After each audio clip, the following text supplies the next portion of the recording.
បាច់រចនាប្រៀបដូចជានៅថ្មីចេះប្រយអស់ចាមែនទេត្រង់មកបងពេលដែលយើងមកដល់ឃើញពីចម្លាក់ដូនតាខ្មែរយើងអស់ចាម្លឹងបងព្រឺសម្បល់ឡើងបងនេះហើយត្រូវថ្ងៃនេះគឺស្ងប់ស្ងាត់មែនទេអញ្ចឹងបងប្អូនមើលពីចម្លាក់នីមួយបងប្អូន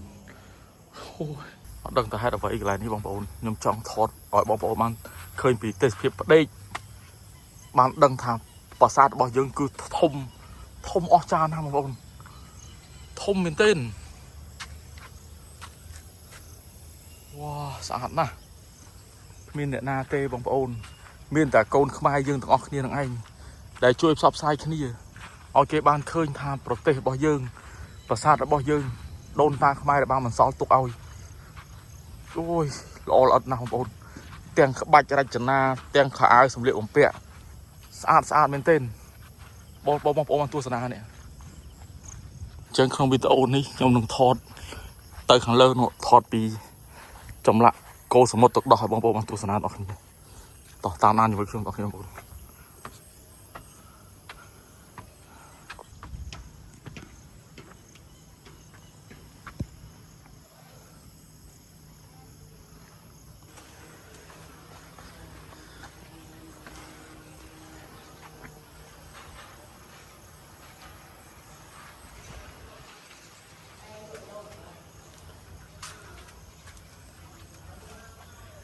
នេះជាចម្លាក់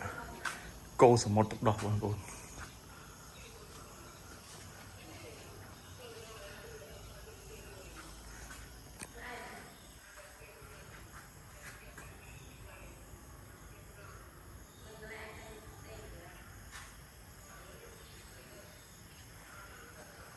ត្រង់មកបងពេលដែលយើងមកដល់ឃើញពីចម្លាក់ដូនតាខ្មែរយើងអស់ចាម្លឹងបងប្អូនព្រឺសម្បល់ឡើងបងប្អូននេះហើយត្រូវថ្ងៃនេះគឺស្ងប់ស្ងាត់មែនទេអញ្ចឹងបងប្អូនមើលពីចម្លាក់នីមួយបងប្អូនអូយអាមើលក្បាច់រចនាប្រៀបដូចជានៅថ្មីចេះប្រយអស់ចាមែនទេខ្ញុំអត់ដឹងបរិយាយថាម៉េចបងប្អូនព្រោះយើងអត់ដឹងប្រវត្តិបងប្អូនប៉ុន្តែខ្ញុំចង់ឲ្យបងប្អូនទស្សនាពីក្បាច់រចនាហើយសំខាន់ពីមុខរបស់គាត់នេះបងប្អូន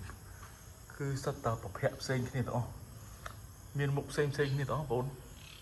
ប្រៀបដូចជាមានវិញ្ញាណចឹងបងប្អូនអើយបងប្អូនមកកែប្រែករបស់គាត់បាទនេះជាទិដ្ឋភាពពិត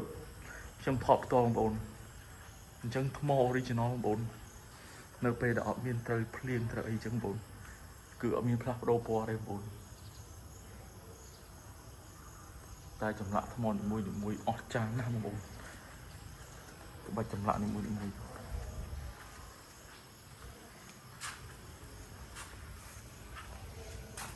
នេះដូចជាសត្វអ្វី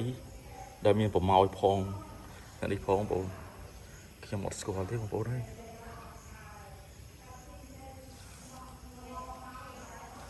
នេះជាតួឯកសំខាន់ដែលនៅក្នុងរឿងស្គរសមុទ្រដោះជាព្រះវិស្ណុដែលគង់នៅលើសត្វអណ្ដើកដែលគាត់មានដៃកាន់ដាវហើយគោទាញនាគដើម្បីគោសមុទ្រនឹងបងប្អូនមកជាងខាងនេះគឺនាគមកជាងខាងនេះគឺយក្សមកជាងខាងនេះគឺទេវតាបងប្អូនតាមដានវីដេអូនេះដល់ចប់បងប្អូន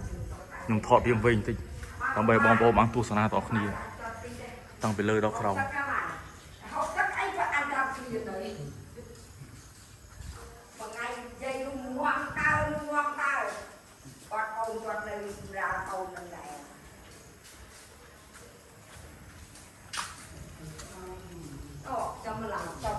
ខ្ញុំអរគុណច្រើនបងប្អូន